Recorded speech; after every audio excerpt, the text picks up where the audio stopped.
हल्का साउंड करो नहीं बोलना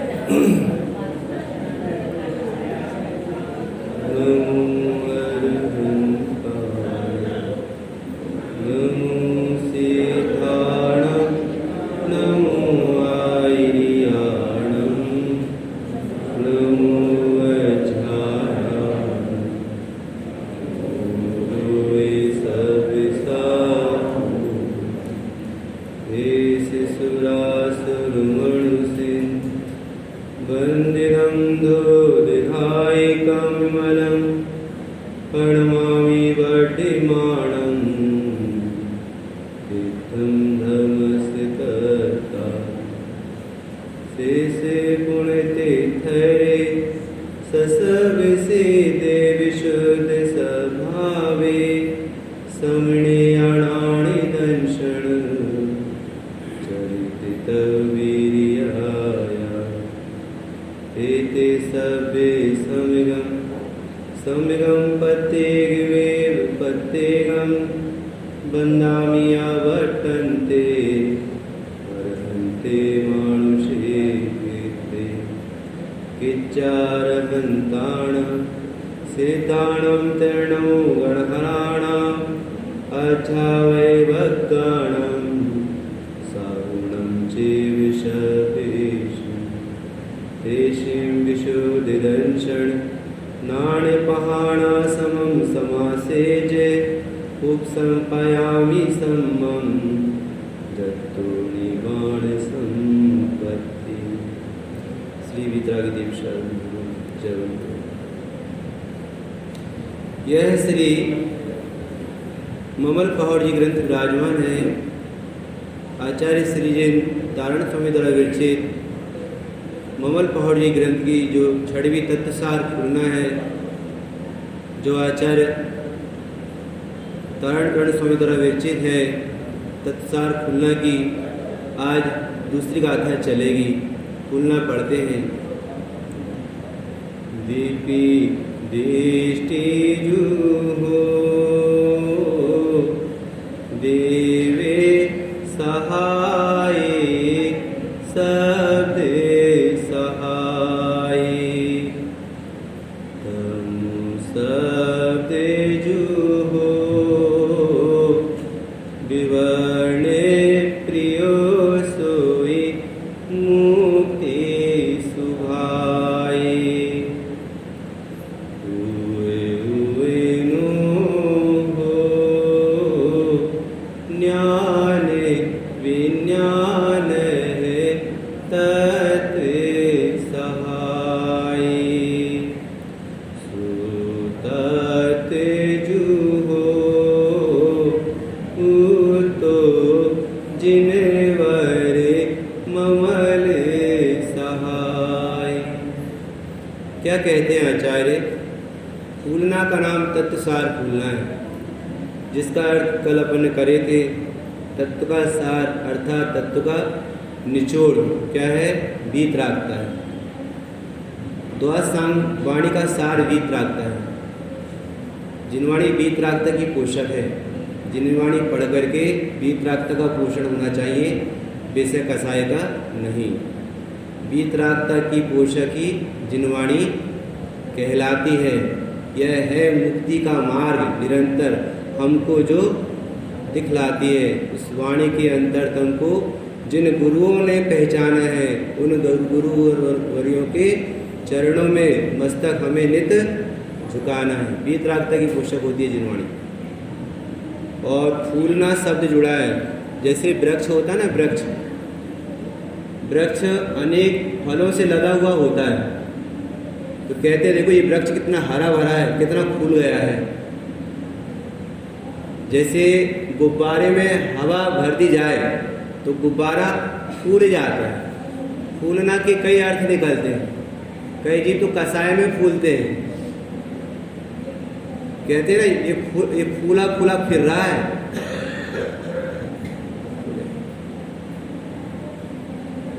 इसके फूले अंग नहीं समा रहे। फूला फूला फिरना माने बहुत प्रसन्न होना, और फूले अंग नहीं समाना मतलब ये धन और तन से बहुत बढ़ते जा रहे हैं भैया। फूले अंग नहीं समा रहे, संतानों से भी बढ़ रहे हैं और धन से भी बढ़ रहे हैं, फूले अंग न समान। और फूले फूले फिरना माने बहुत प्रसन्न होना। तो संसारी जीव कसाय में फूलते हैं और ज्ञानी जीव ज्ञान वैराग्य में फूलते हैं। फूल तो दोनों रहे, संसारी भी और ज्ञानी भी, अज्ञानी भी और ज्ञानी भी। अज्ञानी कसाय में फूलते हैं और ज्ञानी ज्ञान वैराग्य में फूलते हैं। ज्ञानी के फूलने में आनंद है और अज्ञानी के फूलने में आकुलता है, क्योंकि वो विषय कसाय में फूलता है। विषय कसाय से आनंद मानता है तो दुखी होता है, और ज्ञानी ज्ञान वैराग्य में फूलते हैं तो आनंदित होते हैं। इस फूलना का सार ही वीतरागता है। आचार्य भट्टकीर स्वामी ने मूलाचार्य ग्रंथ में लिखा, जिनेंद्र भगवान के द्वारा कहा गए 9 पदार्थ हैं। भट्टकीर स्वामी ने मूलाचार्य ग्रंथ लिखा, उसमें कहा कि जो 9 पदार्थ हैं वे जिनेंद्र उपदिष्ट हैं। जो इन 9 पदार्थों में शंका करता है, जो इन 9 पदार्थों में शंका करता है, उसको सम्यक दर्शन का पहला दोष लगता है। पहला दोष क्या है? मिथ्यात्व। बोलो, सबसे पहले नंबर, सभी परिग्रह में पहला परिग्रह कौन सा है? सब आश्रवों में पहला आश्रव, सब बंधों में पहला बंध है। कौन है? मिथ्या। जो जिनेंद्र भगवान के द्वारा उपदिष्ट 9 तत्वों में शंका करता है। बोलो, फूलना है, तत्वसार फूलना। और गाथा की शुरुआत हुई है दिपि दृष्टि। दिपि दृष्टि जू हो। व्याकरण में जू शब्द का अर्थ होता है जो। पंचेती भाई साहब, जू शब्द का अर्थ होता है जो, और व्याकरण में ही हे हो अरे ये 3 संबोधन के अर्थ आते हैं। हे हो अरे, हो का अर्थ होता है हे भव। ये संबोधन के लिए तीनों, हे हो और अरे। अरे हे हो लेगा जो हे भव, यह दिपि और दृष्टि का कथन है। यह ज्ञान और श्रद्धान का कथन है। स्वामी जी कह रहे हैं जब ज्ञान और श्रद्धान का कथन है तो ज्ञान का विषय भी होना चाहिए और श्रद्धान का विषय भी होना चाहिए। हे भव ज्ञान का विषय भी है और श्रद्धान का विषय भी है, ऐसा। और वह श्रद्धा ज्ञान का जो विषय है वो देव सहाय लिखा ना आगे। मन से तो कुछ बोल ही नहीं रहे, जो गाथा में लिखे, जो शब्द लिखे, शब्द का शब्दार्थ आपके सामने कर रहे हैं। तो 2 दिन से आपसे कह भी रहे हैं कि जिस गाथा को समझना है उस गाथा का गाथार्थ, शब्दार्थ अपने को पता होना चाहिए। भाई शब्द का अर्थ अपने को पता है, बोलो, तो बात फिर आगे बढ़ेगी। जब शब्द का अर्थ अपने को पता ही नहीं, आपसे कहा जाए कि चौके में आपको सेंधा लाना है, सेंधा, तो सेंधा का अर्थ क्या होता है? नमक भी होता है, और सेंधा का अर्थ घोड़ा भी होता है। तो आपके रसोई में चौके में सेंधा लाएंगे तो सेंधे का अर्थ क्या होगा? वहाँ पे नमक होगा ना, वहाँ घोड़ा लाकर तो खड़ा नहीं कर देंगे। बोलो, तो शब्द का अर्थ क्या होना चाहिए? ये अपने ज्ञान में नक्की होना चाहिए। और उस शब्द का अर्थ क्या होता है, किस आगम से होता है, ये आगम का भी पता होना चाहिए कि इस शब्द का अर्थ आगम में ये दिया गया है। बोलो, और उस शब्द का अर्थ दिया वो किस नय के लिए है? नयार्थ। किस नय से ये बात की गई है? निश्चय नय से या व्यवहार नय से, द्रव्यार्थिक नय से या पर्यार्थिक नय से? बोलो, और किस मत के पोषण के लिए की गई है? इसमें वीतरागता का पोषण हो रहा है या राग का पोषण हो रहा है? बोलो, और इन्हें चारों का भावार्थ क्या है, क्या भाव निकलता है। ये 5 बातें हैं जिनागम के रहस्य को समझने के लिए, और ये पांचों एक परमार्थ के लिए होती है। शब्दार्थ, आगमार्थ, नयार्थ, मतार्थ, भावार्थ, और पांचों काय के लिए? एक परमार्थ के लिए, परमार्थ वस्तु स्वरूप को समझने के लिए। बोलो 16 नंबर की फूलना आचार्य ताड़ स्वामी ने जो लिखा है उसका नाम गिरा छंद गाथा है। उसमें लिखा अर्थ समुच्चय, पदार्थों का समूह होता है विश्व में। 16 नंबर का फूलना जो सबसे पहले हमने आपके यहाँ पे लिया था जिस दिन आए थे हम यहाँ पर, अर्थ समुच्चय। राजू भैया, अर्थ समुच्चय, अर्थ माने होता है पदार्थ और समुच्चय का अर्थ होता है समूह, पदार्थों का समूह। सम अर्थ स्वयं परमत्थव, सम अर्थ स्वयं परमत्थव। वे विश्व में जो पदार्थों का समूह है वे सब एक जैसे हैं। सम माने एक जैसे, परमत्थ माने वास्तव में, स्वयं माने भी स्वयं, अर्थ माने भी वस्तु, सम एक जैसी है। एक जैसी अर्थात प्रत्येक पदार्थ अपने द्रव्य गुण और पर्याय से पूर्ण है। समत्थव अर्थ समुच्चय, पदार्थों का जो समूह है वे सब एक जैसे, प्रत्येक द्रव्य अपने गुण और पर्याय से पूर्ण है, कोई किसी से कम नहीं, सब पूरे भरे। 60 द्रव्यों का चक्र सुदर्शन जग में चलता रहता है, यह बेरोग निरंतर अपने सुंदर पथ पर बढ़ता है। किसकी हस्ती उसकी गति को रोक सके जो निज बल से, कौन अभागा सिंह बदन पर बढ़कर अपनी अंगुली दे। किसकी मौत आई है? जो शेर के मुंह में हाथ डाले। बोलो, ये 6 द्रव्यों का सुदर्शन चक्र अनादिकाल से चल रहा है, इसका समूह है। 16 नंबर की फूलना गिरा छंद गाथा, उसमें कहा विश्व में पदार्थ है उनका समूह है, वे 6 द्रव्य है। भट्टके स्वामी ने कहा वे 9 पदार्थ हैं। आचार्य कुंद देव कहते हैं वे 5 अस्तिकाएं हैं। बोलो, और मंदिर विधि में पढ़ते कि 27 तत्व होते हैं। पढ़ते कि नहीं आप लोग? पर जो पढ़ते हैं उसको पढ़ना भी चाहिए और गुनना भी चाहिए। जो पढ़ता है और गुनता है वो मूर्ख नहीं रहता है। पढ़ते हम खाती का विषय शून्य स्वभाव सिद्ध स्वभाव से पढ़े गुने मूड न रहे, और पज्जे मुड़ाई पर समया। और जो पढ़ करके गुनता है वो मूर्ख नहीं रहता है, और जो वस्तु को नहीं समझता है वो पर्याय दृष्टि करके मूर्ख रहता है। पज्जय दृष्टि मुड़ा, पज्जय मुड़ाई पर समय। 13 नंबर की फूल है अन्यानी अन्यान फूलना। उस अन्यान फूलना में स्वामी जी लिखते हैं, आचार्य ताड़ स्वामी, मिथ्या दृष्टि ही पर संयोग। संसार में एक मिथ्या दृष्टि जीव ही ऐसा द्रव्य, एक जीव ऐसा है क्योंकि एकमात्र पर का ही अवलंबन करता है। और आचार्य कुंद की भाषा में कहे तो पर्याय मूढ़ है वो, पज्जय मुड़ाई पर समया। ये तत्व प्रज्ञापन की 93 नंबर की गाथा है, प्रवचन सारणी, जो आचार्य कुंद देव आज से लगभग 2000 वर्ष पहले हुए हैं। उन्होंने गे तत्व प्रज्ञापन महाधिकार लिखा। उस गे तत्व प्रज्ञापन महाधिकार की 93 गाथा है, उसमें कहा पज्जय मुड़ाई पर समया। और उनके 1500 वर्ष पश्चात आचार्य श्रीमद जिन ताड़ स्वामी हुए, आचार्य कुंद के 1500 वर्ष आदि कहलाएंगे ना डॉक्टर साहब। उन्होंने 13 नंबर की फूलना लिखी। उस 13 नंबर की फूलना में लिखा मिथ्या दृष्टि ही पर सहयोग। अब बताओ दोनों को कहने में क्या अर्थ हो सकता है? अरे आचार्य कुंद कह रहे हैं अज्ञानी पर्याय मूढ़ है, और आचार्य ताड़ स्वामी कह रहे हैं अज्ञानी पर्याय मूढ़ है। मिथ्या दृष्टि को एकमात्र पर का ही अवलंबन है, स्वावलंबी नहीं है, वो परावलंबी है। 5 इंद्र के विषयों में सुख मानता है, ढूंढता है, फिरता है, लेकिन सुख नहीं मिला आज तक। सुख कबहू ना पाए। क्यों पाएगा? जो चीज जहाँ है ही नहीं वो कहाँ मिलेगी वहां से? सुख तो आत्मा की शक्ति है, वो आत्मा में से आता है, बाहर से कभी नहीं आता। और स्व उन्मुख वृत्ति से, अंतर्मुख वृत्ति से, स्वभाव की दृष्टि से, स्वभाव के ज्ञान से, स्वभाव की स्थिरता से सुख आनंद प्रकट होता है। दीपी दृष्टि जो हो।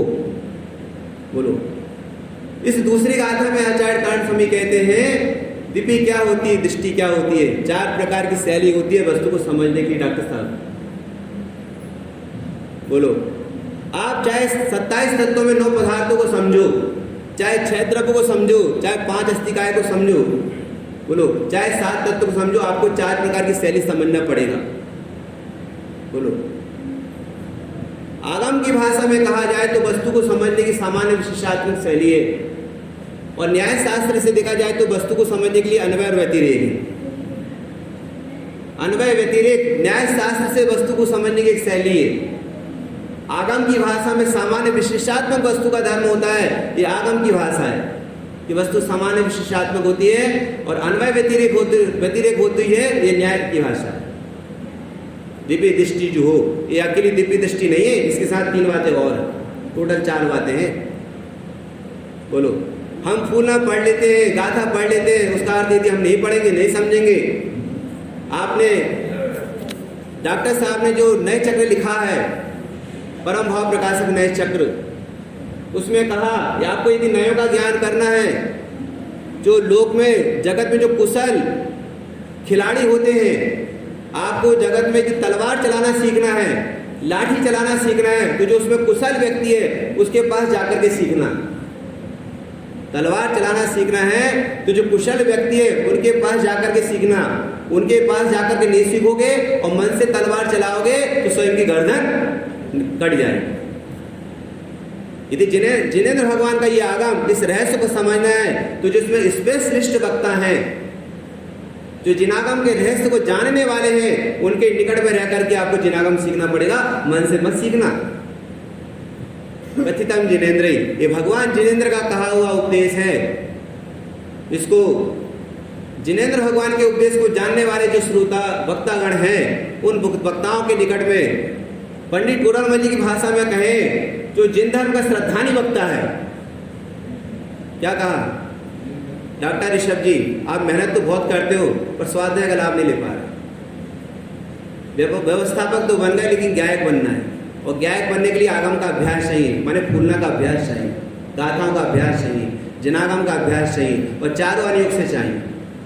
बोलो, कुशल वक्ता चाहिए जिनके मुख से जिनवाणी सुन सके। आप सुनने के लोग से किसी के मुख से भी जिनवाणी मत सुनना। कोई भी सुनाने बैठ गए और आप सुनने लगे, बोलो, अरे भाई, जो जिनवाणी सुना रहा है वो जिन धर्म श्रद्धानी है कि नहीं? वो बीतरागी देव शास्त्र गुरु का भक्त है कि नहीं? वो देव शास्त्र गुरु को मानने वाला है कि नहीं? वो बीतरागता का पोषण करने वाला है कि नहीं? वो 7 तत्वों में, 6 द्रव्यों में, 9 पदार्थ में, 5 अस्तिकाय में निपुण है कि नहीं? जिन धर्म का श्रद्धानी वक्ता होना चाहिए। उनके मुख से जिनवाणी सुनना, सुनने के लोभ से किसी के मुख से भी जिनवाणी मत सुनना, दिव्य दृष्टि जो हो। बोले क्यों? ये दृष्टि और ज्ञान का जो विषय होता है वो देव के द्वारा कहा हुआ है, देव सहाय और शब्द सहाय।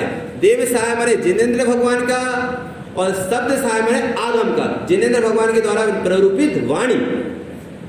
कहा ना आगम, आगम कहते किसे? कल इसका अर्थ हमने आपको बताया था। जो आप्त का कहा हुआ हो, 3 अक्षर से बना ना आगम, जो आप्त का कहा हुआ हो, गणगणों के द्वारा पूछा गया हो और मुनियों के द्वारा मनन किया गया, उसे क्या कहते हैं? आगम। और वह आगम कथितम जिनेंद्र, वह जिनेंद्र भगवान के द्वारा कहा हुआ है। उस आगम के अभ्यास में जो निपुण है, ऐसे वक्ता के मुख से जिनवाणी सुनना, सुनने के लोभ से किसी के मुख से भी मत सुनना। जो विषय का साय का पोषण करता है उसके मुख से जिनवाणी मत सुनना, क्योंकि जिनवाणी बीतराग तक ही पोषण है। बोलो, ये तो आत्म के अहित करने वाले हैं विषय का साय, और बीतरागता आत्मा का हित करने वाली है। तो बीतरागता के पोषक जिनवाणी और उसको बतलाने वाले श्री गुरु, देव सहाय और शब्द सहाय। आपको देव का अवलंबन लेना पड़ेगा, आपको शब्द का अवलंबन लेना पड़ेगा। यहाँ श्री गुरु महाराज कहते हैं देव सहाय और शब्द सहाय, लिखा है गाथा में, वो आपके सामने अर्थ कर रहे हैं। देव सहाय और शब्द सहाय। देव कहलाते अरिहंत भगवान, तीर्थंकर भगवान, आप जो बीतरागी सर्वक और हेतुपदेशी होते हैं, और उनका कहा हुआ वचन आगम कहलाता है। बोलो, जब हम आपके यहाँ पर आए थे उस दिन 14 तारीख को शाम को हमने आपके सामने जिनवाणी का अर्थ लिए थे कि जिनवाणी कैसी होती है। जो जिनेंद्र भगवान का आगम है शब्द, शब्द माने आगम, उसका अवलंबन लेना। वो आगम कैसा है? बोले पूर्व पर दोषों से रहित है। आपने मंदिर विधि में पढ़ा, जो अनंत 24 ने कहा, वर्तमान वही भगवान महावीर स्वामी कह रहे हैं, और भविष्य में जो 24 होगी वो सभी इसी बीतरागता को पोषण करने वाली होगी। शब्द सहाय, आगम का अवलंबन लो, शास्त्रों का अभ्यास करो, सब काम छोड़ो, स्वाध्याय करो। जब मिले तब स्वाध्याय करो, बुद्धिपूर्वक करो, समय निकालकर काम करो और जगत के काम छोड़ करके करो, पर स्वाध्याय करो। यदि आप चौके में हो तो स्वाध्याय करो, छेड़ाला याद करो, भक्तामणि के काव्य याद करो, बोलो, और खाली समय निकाल करके चारों आने पढ़ो, कभी प्रथमानी योग, कभी चरणानी योग, कभी द्रव्यानी योग और कभी कर्णानी योग, पर आगम का अभ्यास करो, शब्द सहाय। बोलो।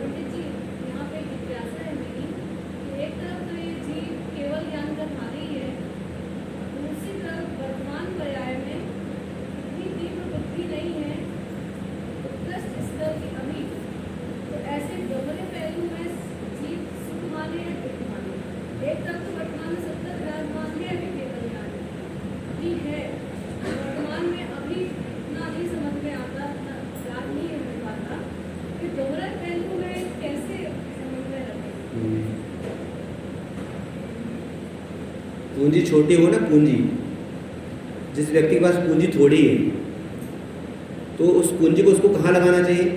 व्यापार में ही लगाना चाहिए। यदि उस पूंजी को यदि वो लौकिक कार्य में लगा दे तो व्यापार करेगा कैसे? फिर खाने पीने को क्या मिलेगा? फिर तो मरना ही पड़ेगा उसको। तो अपने पास जो पूंजी है ना, मध्य ज्ञान श्रुत ज्ञान की बुद्धि, केवल ज्ञान शक्ति है पर उसकी व्यक्ति नहीं हो पाई, वो सामर्थ्य अपने में, पर वर्तमान में प्रगटता मध्य ज्ञान श्रुत ज्ञान की है। वो थोड़ी सी पूंजी है और उस पूंजी को वो ज्ञान जहाँ से आता है वहाँ लगाएंगे तो बात सब समझ में आएगी। उस थोड़े से ही ज्ञान में सब समझ में जाएगा। भले शक्ति केवल ज्ञान की, पर बुद्धि थोड़ी है, वो थोड़ी सी पूंजी को व्यापार में लगाना तो व्यापार बढ़ेगा। ऐसे थोड़े से ज्ञान को वस्तु को समझने में लगाओगे तो बुद्धि बढ़ेगी, अपने आप बढ़ती है, उसका विकास अपने आप होता है। ताकत तो बहुत है पर वर्तमान की व्यक्ति थोड़ी है, प्रकटता थोड़ी है, तो जहाँ से ज्ञान आता है उसको वहीं पर लगाना, को बढ़ते जाता है। ऐसा हो समझ में?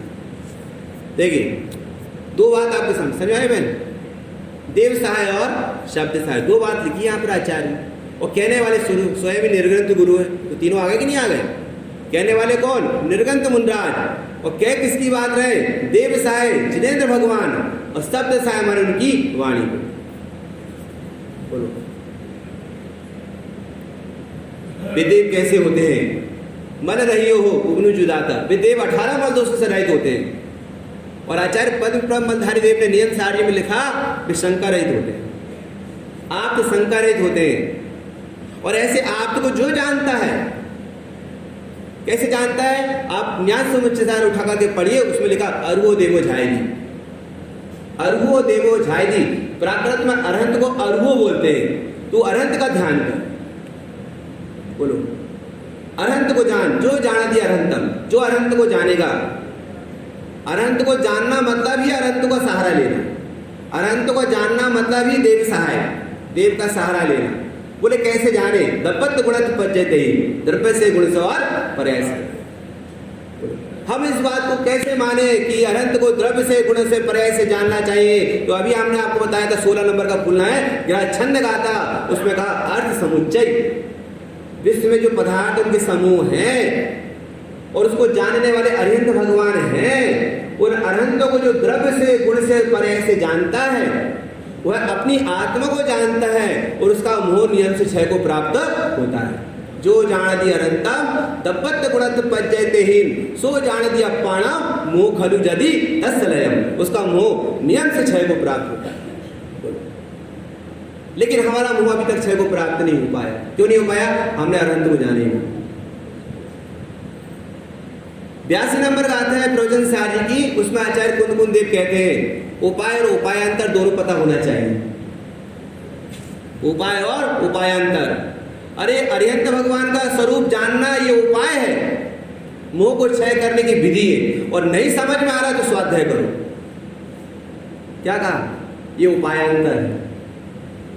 द्रग मोह क्षय हो इसलिए स्वाध्याय करना चाहिए। 82 नंबर का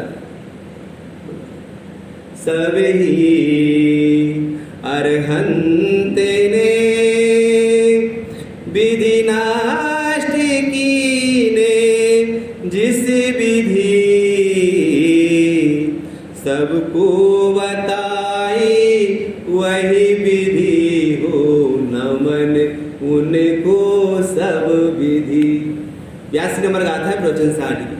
सभी अरिहंत ने सुखी होने का यही उपाय बताया है कि आप अरिहंत के स्वरूप को जानो। कैसे जानो? द्रव्य से जानो, गुण से जानो और पर्याय से जानो। बोले नहीं समझ में आ रहा तो स्वाध्याय करो, चारों अनुयोग से करो। बोले कैसे? स्वाध्याय से ये बात हमें कैसे समझ में आएगी? तो सुनो, अरहंत को जानने से भी मोह का क्षय होता है और शास्त्र अभ्यास करने से भी मोह का क्षय होता है। जैसे आपको शिखर जी जाना है, क्या कहा? आपको शिखर जी जाना तो जाएगा कैसे जाओगे आप? मोटरसाइकिल से जाओगे कि साइकिल से जाओगे कि बैलगाड़ी से जाओगे? कैसे जाओगे आप? तो पंडित जी क्या बात कर रहे हैं आप? अब बैलगाड़ी होती नहीं, होती तो छोटे छोटे गाँव में होती है। हम तो ट्रेन से जाएंगे। क्या कहा? सम्यक शिखर जी जाएंगे तो पर कैसे जाएंगे? ट्रेन से जाएंगे। आप क्या से जाती है? ट्रेन यहाँ से सम्यक शिखर जी, ठीक है ना? बोलो कैसे जाएंगे? हम ट्रेन से जाएंगे। अरे आप ट्रेन से जाओगे की बात तो पक्की है, पर आप स्टेशन तक कैसे जाओगे? आप स्टेशन तक कुछ ना कुछ तो जाओगे ना, टाइम थोड़ा है, 5 मिनट का टाइम। अब आप कहोगे पंडित जी हमारे पास तो स्टेशन बहुत नजदीक है, हम तो तुरंत पैदल चल जाएंगे। बोलो अरे टाइम थोड़ा है भाई साहब, और ट्रेन निकलने वाली है और सम्यक शिखर जी जाना है। ट्रेन का टाइम हो गया तो आप स्टेशन तक किसी ना किसी साधन से तो जाओगे ना। आप बाइक से जाओगे, ऑटो से जाओगे, कार से जाओगे, तो कोई ना कोई साधन से आप स्टेशन तक तो जाओगे ना। बोलो तो ट्रेन से जाना तो है, पर स्टेशन तक जाने के लिए कोई साधन चाहिए। मोह को क्षय करने के लिए अरहंत का स्वरूप तो जानना है, पर अरहंत का स्वरूप कैसा होता है इसके लिए स्वाध्याय चाहिए। राजू भैया नहीं समझ में आया? द्रग मोह क्षय हो इसलिए स्वाध्याय करना चाहिए। मोह क्षय करने की विधि सभी अरिहंतों ने यही बतलाई है कि आप अरहंत भगवान के स्वरूप को जानो। क्योंकि नमोकार मंत्र में हम सबसे पहले अरिहंत भगवान को याद करते हैं। नमो अरिहंताणम किच्चारहंताणम सिद्धाणाम तैणाम गणहराणाम अध्यावय भक्ताणाम सावलम चेत सभ्येसिन किच्चारहंताणम। अरहंत को नमस्कार। बोलो तो अरहंत को नमस्कार करना माने वो जिनेंद्र भगवान है, वीतराग देव है, उन्हीं का वचन शब्द सा है, उन्हीं का वचन सुनना वही मोह क्षय की विधि का कारण उपाय है। बोलो जिनेंद्र भगवान का वचन हुआ आगम है। बोलो और इस आगम में वस्तु को जानने की 4 शैली बतलाई है। कितनी शैली बतलाई है? 4 शैली। अब हम इसी से निकालकर आपके सामने बतला रहे हैं। दीपी दृष्टि जू हो। दीपी दृष्टि, दीपी का अर्थ होता है ज्ञान और दृष्टि का अर्थ होता है दृष्टि माने श्रद्धा। एक शैली होती है ज्ञान प्रधान दृष्टि से वस्तु को समझना चाहिए। अब इसी का उल्टा कर दो, निकालो आप, हम आपको सिखा दे रहे हैं, निकालो, निकाली कला। बोलो दृष्टि पूर्वक श्रद्धान, दीपी दृष्टि, पंडित साहब दीपी दृष्टि ज्ञान पूर्वक श्रद्धान। अब इसका उल्टा निकालो पीछे से, दृष्टि दीपी श्रद्धान पूर्वक ज्ञान। अब प्रत्येक का प्रत्येक में निकालो कंची भाई साहब, प्रत्येक का प्रत्येक में मैंने दीपी माने ज्ञान, ज्ञान प्रधान ज्ञान और दृष्टि में दृष्टि प्रधान दृष्टि। निकले 4। क्या कहा? दीपी दृष्टि, दीपी दृष्टि माने ज्ञान पूर्वक दृष्टि। दीपी माने ज्ञान और दृष्टि माने श्रद्धान या दृष्टि का बात एक ही है। ज्ञान पूर्वक श्रद्धान और पीछे से करें तो श्रद्धान पूर्वक ज्ञान, और एक दूसरे में करें तो ज्ञान पूर्वक ज्ञान और श्रद्धान पूर्वक श्रद्धान। कितनी शैली हो गई? पकड़ में आया आपको? कठिन पड़ रहा है क्या? और गुरु महाराज की बात कठिन पड़े तो सरल कहाँ पड़ेगा? ये बात यदि कठिन पड़ रही है तो सरलता कहाँ मिलेगी? बोले पंडित जी अभी कोई कह रहे थे कलम से, वो पंडित जी आए ना उबे गाँव वाले, उनने उस दिन क्या लिया था? निमित्त उपादान। और जब उनने निमित्त उपादान लिया ना, उसकी सारी बातें हमारे सर पे से जा रही थी। उबे गाँव वाले पंडित जी ने जब निमित्त उपादान यहाँ कक्षा में लिया तो हमारी सारी बातें सर पे से जा रही थी, उनकी बातें। तो हमने कहा कि बताओ तब बात आपको अंदर से गई है, और अंदर से गई हुई होती तो मोह नहीं रहता, ये कसाई नहीं रहती, और अरिहंत विहार के चैत्यालय में नहीं बैठते, सिद्धालय में बैठते। नमियो सिद्ध साहब सब नमस्कार करते आपको। बोलो ये तो सर पे से तो गई है, लेकिन अंदर कभी नहीं गई है। सरलता से बतलाया वक्ता ने तो नहीं गई है, और कठिनता से बताया वक्ता ने तो नहीं गई है, और ये भगवान के समोषण में रहा तो वहां से भी वापस आ गया, वहां भी नहीं गई है। बताओ अब कहां जाएगी इसके अंदर, ये बताओ डॉक्टर साहब बोलो। भगवान के समोषण में गया, ये वहां भी नहीं सीखा। क्या हुआ, एक किसान था और उस किसान के पास उसका खेत, और जहां किसान रहता था वहीं एक राजा रहता था, और राजा की नगरी में बहुत से किसान रहते थे। राजा साहब के पास एक ऊंट था। क्या था, ऊंट था। राजा साहब ने पूरी नगरी में ढिंढोरा पिटवा दिया कि मेरा ऊंट सभी जगह चरेगा, चाहे किसी खेत में चरे, किसी की फसल बर्बाद करे, कोई इसको भगाएगा नहीं, और जो भगाएगा उसकी गर्दन उड़ा दी जाएगी। बोलो, अब वो ऊंट किसानों के खेत में घूम रहा है, फिर रहा है, फसल बर्बाद कर रहा है, लेकिन राजा साहब की आज्ञा है तो कोई किसान भगाने की कोशिश नहीं करता उसको। लेकिन किसान ने युक्ति अपनाई, भाई ये ऊंट तो हमारी फसल बर्बाद कर देगा, राजा साहब तो घर में बैठे हैं। अब राजा साहब को क्या पता हमने ऊंट को भगाए कि नहीं भगाए, तो उस ऊंट को भगाने के लिए वो ऊंट जो अपने खेत में फसल को चर रहा था, बर्बाद कर रहा था उस किसान की खेत की फसल को, उन्हें किसानों ने सोचा यार ऊंट को तो बांध तो सकते नहीं, बोलो, और कोई तरीका तो है नहीं, पर एक तरीका इसको भगाने का। बोले क्या है तरीका, बोले पीपा लेकर के आओ। तेल का पीपा होता कि नहीं, खाली वाला पीपा लेकर के आओ, और एक लकड़ी लेकर के आए। बोलो, तभी तो ऊंट के सामने खड़े होकर के लकड़ी दिखाते थे, मारते नहीं थे। लेकिन ऋषभ भैया, ऊंट को लकड़ी मारना मना था, आप लकड़ी नहीं मार सकते ऊंट को, पर किसान दूर से खड़ा होकर के लकड़ी दिखा रहा था ताकि ऊंट लकड़ी को देख करके भाग जाए। लेकिन ऊंट भागेगा क्या, तो किसान ने सोचा ये तो भाग नहीं रहा है, एक काम करो, टीन का पीपा लेकर के आओ, है ना, फिर इसको भगाएंगे। तो टीन का पीपा लेकर के आए, और किसान उसके सामने डम डम डम डम डम डम करके उसको बजाने लगा। जब डम डम करके बजाने लगा किसान उसको, तो भी ऊंट पर कोई फर्क नहीं पड़ता। तो ऊंट कहता है किसान से, बोले सुन रहे किसान, मैं अपने राजा साहब के द्वारा उनके साथ बड़े बड़े युद्धों में जाता हूं, और वहां बड़ी बड़ी तोफे चलती है, बड़ी बड़ी तोफे चलती है, उससे नहीं डरता मैं, उससे मैं नहीं डरता, तो तेरी छोटी सी डुबडुबी डम डम डम डम डम बज रही है, इससे मैं डर जाऊंगा क्या, बोले मैं इससे नहीं डरता।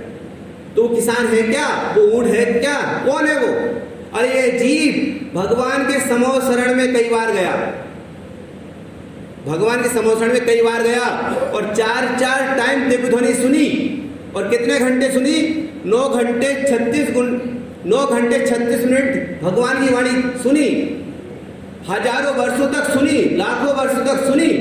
बोलो, तो पंडित जी जब हम भगवान के समोषण में गए वहां नहीं सुधरे, तो आपकी जो 45 मिनट की जो पीपा की डुबडुबी जैसी डम डम वाणी है, इससे क्या हम सुलट जाएंगे क्या, उल्टो जीवन आदि को और अब सुल्तान को दाम नहीं सुलट रहा है जी, केवली आगर रह गयो कोरू। भगवान के समोषण में गया, वहां से भी बाकी आ गया। अब यहाँ बैठ करके इसकी परिणति क्या काम करती है, ये तो वो जीव जाने और भगवान जिनेंद्र जाने। ये जीव का परिणाम कैसा पुरुषार्थ अंदर में काम कर रहा है, देव सहाय और शब्द सहाय। बोलो,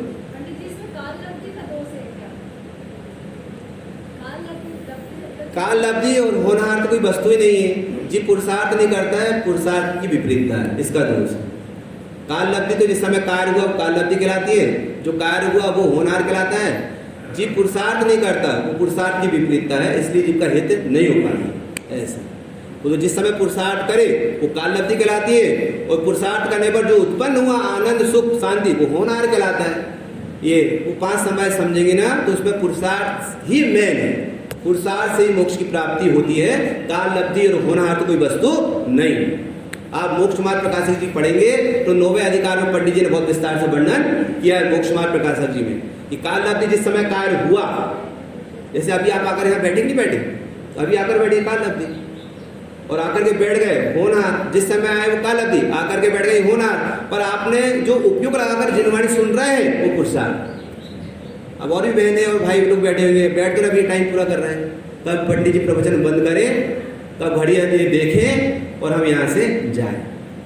बोलो, माने जीव उपयोग लगाकर जिनवाणी सुने वो पुरुषार्थ, और जिस समय आया वो काल अवधि, जो हुआ उसे वो होनहार, पर उसने जो उपयोग लगाकर सुना है ना, उससे सारे 5 समवाय की सार्थकता है, पुरुषार्थ से मोक्ष की प्राप्ति। बोलो, और जो विषय चल रहा है उसे स्वभाव कहते हैं, जो विषय यहाँ चल रहा है ना उसे स्वभाव कहते हैं, और जीव ने उसमें जो बुद्धि लगाई, ये सब व्यवहार हटा रहा हूं, व्यवहार परिभाषा आपके सामने, जो विषय यहाँ चल रहा है उसको स्वभाव कहते हैं, उसमें जीव ने जो बुद्धि लगाई उसको पुरुषार्थ कहते हैं। और किसके होने पर लगाई कि भैया जी आए थे तो वो निमित्त कहलाते हैं, और जिस समय हमने सुना वो काल अवधि कहलाती है, और जो सुना वो होनहार में सुनने को आया। ऐसे 5 प्रकार के समवाय होते हैं।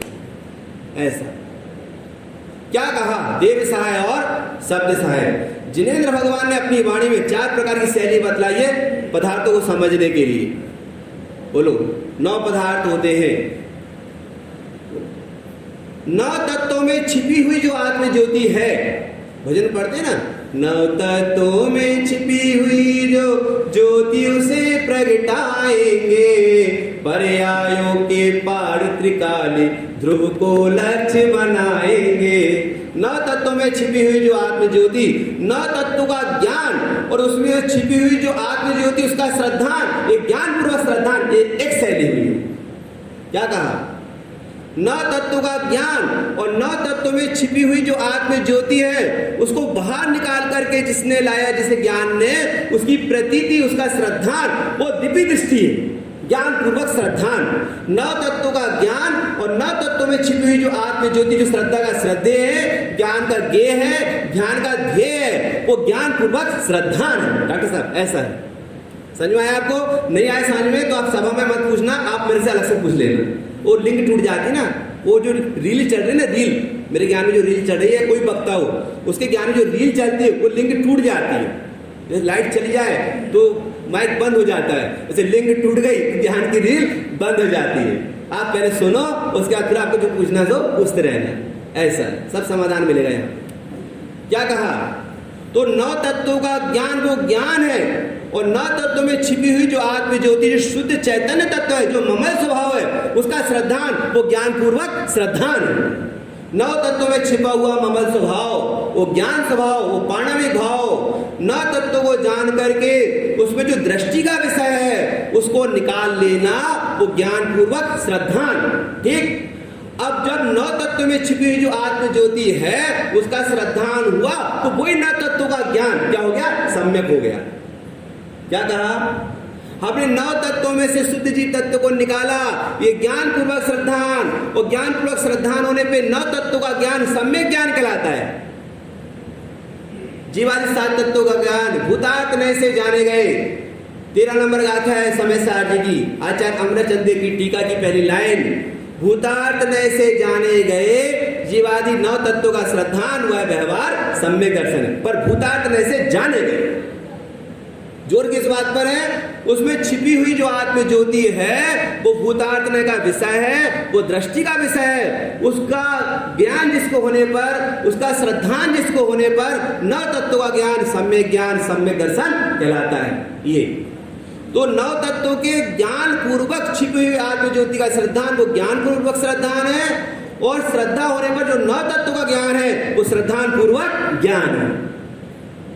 क्या कहा, वो श्रद्धान पूर्वक ज्ञान और ज्ञान पूर्वक श्रद्धान। अब रात को डॉक्टर साहब ले रहे थे गुणस्थान विवेचन, रात को डॉक्टर साहब गुणस्थान विवेचन ले रहे थे कि किस गुणस्थान में कौन सा जीव पाया जाता है, हमारा गुणस्थान क्या है। तो गुणस्थानों की अपेक्षा जीव का ज्ञान करना, मारणा की अपेक्षा जीव का ज्ञान करना, और समाज की अपेक्षा जीव का ज्ञान करना, संसार में जीव कहाँ कहाँ पाया जाता है, ये ज्ञान पूर्वक ज्ञान, ये तीसरी शैली है। संसार में जीव कहाँ पाए जाते हैं, गुणस्थानों में कहाँ मिलेगा, मारणा में कहाँ मिलेगा, समाज में, जीव समाज में कहाँ मिलेगा, ये ज्ञान पूर्वक ज्ञान, ये तीसरी शैली है। देखिए जीव कैसा होता है, निगोदय जीव होता भी है, अनादिकाल से जीव कहाँ रहा है? निगोद में रहा है। और ऐसे भी जीव है जो अनादिकाल से निगोद में है और अनंत काल तक निगोद से निकलेंगे भी नहीं, वे निगोदीय जीव कहलाते हैं। और निकलते भी हैं तो 6 महीना 8 समय में 608 जीव निकलते हैं और उतने ही यहाँ से मोक्ष जाते हैं। अरे भाई 608 जीव मोक्ष जाएंगे पर इस पंचम काल 21,000 वर्ष में 123 जीव एक भाव अवतारी है, वे भी मोक्ष जाएंगे। इस पंचम काल के, इस निकृष्ट पंचम काल के 123 जीव अगले भाव से मोक्ष जाएंगे। ऐसे भी भगवान की वाणी में आया विदेश क्षेत्र से। जैन दर्शन गणित उठाकर पढ़ लेना, उसमें ये वर्णन आया है 123 जीव कि पहले 3,000 वर्ष में कितने जाएंगे, दूसरे 3,000 वर्ष में कितने जाएंगे, तीसरे 3,000 वर्ष में कितने जाएंगे। और अभी पंचम काल के हुए कितने वर्ष हो गए? अभी 2,500 वर्ष हुए। अभी तो 3,000 वर्ष पूरा हुआ ही नहीं। और पहले 3,000 वर्ष में कितने जाएंगे? बोले 64 जाएंगे। 61 कितने जाएंगे बताओ? फिर दूसरे 3,000 वर्ष में कितने, तीसरे 3,000 वर्ष में कितने, और आखिरी 3,000 वर्ष में केवल एक जाएगा। टोटल 21,000 वर्ष में कितने जाएंगे? 123 जाएंगे। अभी 2,500 वर्ष में 2,500 वर्ष में भी वो 64 भी पूरे नहीं हो पाए। बताओ, हो सकता है उसमें भी अपना नंबर हो, अरिहंत विहार वालों का नंबर हो, ये भी हो सकता है। क्या कहा है कि नहीं? तो निगोदीय जीव, अरे जीव एक इंद्रिय होता है, जीव 2 इंद्रिय होता है, जीव 3 इंद्रिय होता है, 4 इंद्रिय होता है, असंगी होता है और संगी होता है। बताओ ये वर्णन जिनवाणी में आता कि नहीं आता? आता ना वर्णन। ये इसको ज्ञान प्रधान ज्ञान शैली कहते हैं। इसको क्या कहते हैं? ज्ञान प्रधान ज्ञान शैली, क्योंकि संयोग की ओर से कथन करता है। जो ज्ञान प्रधान ज्ञान शैली संयोग की ओर से कथन करती है ये शैली। और एक शैली होती है दृष्टि प्रधान दृष्टि शैली। दृष्टि प्रधान दृष्टि एक शैली ये होती है। बोले कैसे होती है? सुनो, ये ऐसी होती है, आपने युगल जी बाबू साहब का तो व्याख्यान सुना ही होगा। बाबू युगल जी साहब का व्याख्यान आपने सुना ही होगा कि सम्यक दर्शन ने अपना कोना कोना ध्रुव के लिए खाली कर दिया। सम्यक दर्शन ने अपना कोना कोना ध्रुव के लिए खाली कर दिया, यहां तक कि उसने अपने खुद के लिए भी कोई जगह खाली नहीं रखी। विनोद भैया, बाबू जी, पंडित साहब, आजाद भाई साहब, सम्यक दर्शन ने अपने खुद के लिए भी कोई जगह खाली नहीं रखी। इतना समर्पण कर दिया उसने किसके प्रति? त्रिकाली ध्रुव के प्रति। इतना समर्पित हो गया कि उसने कोना कोना खाली कर दिया। उसने अपने खुद के लिए भी जगह नहीं रखी। नहीं अप्रमत्त प्रमत्त रहे जो तो एक ज्ञायक भाव है, जिसमें पर्याय भेद तो नहीं है। संयोगी की क्या बात करें, ये मनुष्य शरीर की क्या बात करे, 8 कर्मों की क्या बात करे, भाव कर्म रागादि परिणाम की क्या बात करे, मति ज्ञान श्रुति ज्ञान अवधि ज्ञान मन पर ज्ञान की क्या बात करे, केवल ज्ञान की क्या बात करे, जो दर्शन वाला नहीं है, जो ज्ञान वाला नहीं है, जो चैत्र वाला नहीं है, जो एक ज्ञायक भाव है, ये दृष्टि प्रधान दृष्टि एक चौथी शैली है। समझ में आया आपको? बोलो। समय साजी का जो मंगलाचरण पहले नंबर का आचार्य अमृतचंद देव का, आचार्य अमृतचंद देव ने जो कलश लिखे हैं उसमें पहला कलश आपको तो याद होगा ही, किसी को नहीं होगा तो हम आपको सुनाई दे रहे हैं। बोलो। उसमें एक लाइन आई है, स्वानुभूतिया चकासते। नमः, डॉक्टर साहब ने बता दिया, नमः समय साराए स्वानुभूतिया चकासते। उस समय सार को मैं नमस्कार करता हूं जो स्वानुभूति से प्रकाशित होता है, यही नमस्कार करना है। स्वानुभूतिया चकासते। मैं आपसे पूछूं कि बताओ आप यहाँ विदिशा में अग्नि कैसी होती है? बोले पंडित जी हम तो नहीं बता सकते आपको अग्नि कैसी होती है, हम पंचायत बिठा देंगे। पहले हम तो विदिशा समाज की पंचायत बिठा देंगे राजू भैया, और फिर पंचायत जो निर्णय दे दे अग्नि कैसी होती है। पंचायत कह दे कि अग्नि ठंडी होती तो हम ठंडी मानेंगे, और पंचायत कह दे कि अग्नि गर्म होती तो हम गर्म मानेंगे। अरे भाई आपको पंचायत बिठाने की आवश्यकता नहीं है, आप तो केवल छू करके देख लो अग्नि कैसी होती है। अग्नि कैसी होती है? अग्नि तो उष्ण होती ही है, और जैसे हमने उसको छूकर देखा हमें पता चल गया कि अग्नि उष्ण होती है। आत्मा सुख स्वभावी तो वो है ही, लेकिन जैसे हमने अपने ज्ञान को बाहर से समेट करके अपने स्वभाव में लगाया, वो तो सुख स्वरूपी है ही। परिणति में, स्वानुभूति में वह आनंद परिणति रूप आ जाता है, अनुभव में आ जाता है। स्वानुभूतिया चकासते, स्वानुभव से प्रकाशित होता है आत्मा। बोलो। इसका नाम दृष्टि प्रधान ज्ञान शैली। पकड़ में आया आपको? किसकी दृष्टि से आनंद उत्पन्न हुआ? स्वभाव के आश्रय से आनंद उत्पन्न हुआ। इसका नाम दृष्टि प्रधान ज्ञान शैली है। किसको जानने से दृष्टि पकड़ में आई, दृष्टि का विषय पकड़ में आया, न तत्व को जानने से छिपी हुई आत्मज्योति पकड़ में आ गई। इसका नाम क्या है? इसका नाम क्या है? ज्ञान प्रधान दृष्टि। और उसको पकड़ में आने से जो हुआ वो दृष्टि प्रधान ज्ञान है। उस संयोग की ओर से हमने आत्मा को जाना, ये ज्ञान प्रधान ज्ञान है।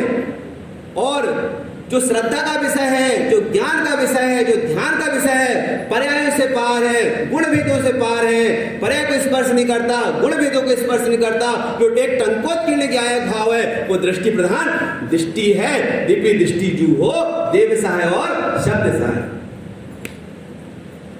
आचार्य भगवान ने कहा उन अरहंत को जानो द्रव्य से, गुण से, पर्याय से, क्योंकि उनका आत्मा और तुम्हारे आत्मा में कोई अंतर नहीं है। जब तुम उनके समान अपने आत्मा को द्रव्य से, गुण से, पर्याय से जानोगे। अब ये क्लियर हो जाना चाहिए कि द्रव्य क्या होता है, गुण क्या होता है, पर्याय क्या होती है। लोग इसमें भी कंफ्यूज हो जाते हैं, द्रव्य क्या होता है, गुण क्या होता है और पर्याय क्या होती है। बोलो, भगवान अरिहंत देव का चेतन द्रव्य क्या कहा? भगवान अरिहंत देव का चेतन द्रव्य है और ज्ञान उनका चैतन्य गुण है। क्या कहा?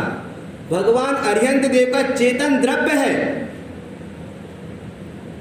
जो परम औदारिक देह में अरिहंत भगवान विराजते हैं ना, समोसण में, जिनालय में, जो चेतन द्रव्य अरिहंत भगवान, अनंत गुणों के पिंड, और चैतन्य उनका गुण है। चैतन्य क्या है? देखो, चेतन और चैतन्य डिफरेंस समझ में आ रहा? ऋषभ भैया, डॉक्टर साहब, चेतन और चैतन्य, चेतन द्रव्य और चैतन्य उनका गुण और चिद विवर्तन उनकी पर्याय। चिद विवर्तन माने जानन जानन जानन जानन पर्याय। तो भगवान अरिहंत देव जानने के अलावा क्या कर रहे हैं? पंडित साहब ये बताओ। लोग क्या कर रहे हैं? भाग में सिद्ध भगवान विराजमान है, वो जानने के अलावा क्या कर रहे हैं? उनका जानन जानन जानन जानन पना, उसका नाम चिद विवर्तन है।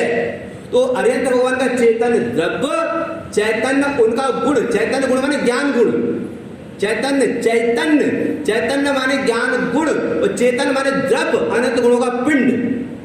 अनंत गुणों का पिंड वह चेतन द्रव्य और चैतन्य ज्ञान गुण, और ज्ञान गुण की निरंतर जो पर्याय चल रही है, जो प्रोसेस चल रही है, उसका नाम क्या है? चिद विवर्तन। समझ में आया? तो ऐसे अरिहंत भगवान को जो द्रव्य से, गुण से और पर्याय से जानता है, वह अपनी आत्मा को जानता है। अब बताओ अपना आत्मा कैसा है? जैसा उनका चेतन द्रव्य है वैसा मेरा चेतन द्रव्य है। जैसे वे अनंत गुणों के पिंड है, ज्ञान दर्शन सुख विरादि अनंत गुणों के पिंड है, ऐसे में ज्ञान दर्शन सुख विरादि अनंत गुणों का पिंड हूं, ये मैं चैतन्य द्रव्य हूं। और जैसे उनका ज्ञान गुण है, ऐसे मेरे में चैतन्य गुण, चैतन्य चैतन्य माने ज्ञान गुण। और जैसे उनकी चिद विवर्तन है, चिद विवर्तन माने जानन जानन पर्याय उनकी निरंतर चल रही है। कहाँ रहकर जान रहे हैं वो? कहाँ रहकर जान रहे हैं? सकल के ज्ञायक तदपि निरानंद रसलीन, और सो जिनेन्द्र जयवंत ने अरिरज रहस्य भी। सकल के ज्ञायक तदपि, कलित भाई साहब, सकल के ज्ञान में जानने में आ रहा है, लेकिन लीनता कहाँ? भगवान की स्वभाव में लीनता है। सकल के ज्ञायक तदपि निजानंद रसलीन, और सो जिनेन्द्र जयवंत ने अरिरज रहस्य भी। अरिहंत भगवान का चेतन द्रव्य, चैतन्य उनका गुण और चिद विवर्तन उनकी पर्याय। मैं चेतन द्रव्य और ज्ञान मेरा चैतन्य गुण, और जानन जानन जो पर्याय मेरी चल रही है ना। बोलो, मैं जानने के अलावा क्या कर रहा हूँ? बोलो, क्या कर रहा हूँ मैं जानने के अलावा? मेरे माइक को जाना, शास्त्र को जाना, आपको जाना, और आपने मुझे जाना। कैसे जाना? तो जान रहे हैं, उसका नाम चिद विवर्तन। उसका नाम क्या है? चिद विवर्तन। अब बताओ, भगवान अरिहंत का चेतन द्रव्य, उनका चैतन्य गुण और उनका चिद विवर्तन। मेरा चेतन द्रव्य और चैतन्य मेरा गुण और चिद विवर्तन मेरी पर्याय। बता, दोनों में क्या अंतर? कोई अंतर है क्या? तो उनके मोह है कि नहीं? अरिहंत भगवान के मोह राग देश है कि नहीं? नहीं। तो फिर मुझे मोह राग देश क्यों है? एक प्रश्न चिन्ह खड़ा करो, मुझे मोह राग देश क्यों है? इसलिए है क्योंकि मैंने अरिहंत का स्वरूप नहीं जाना। इसलिए आचार्य भगवान कह रहे हैं, देव सहाय, वे देव ही तेरी सहायता करने वाले हैं, अर्थात उनका स्वरूप जानेगा, उनका अवलंबन लेगा तो तुझे अपना आत्मा जानने में आएगा और तेरा मोह क्षय को प्राप्त हो जाएगा। इसी मंगल भावना से हम विराम लेते हैं।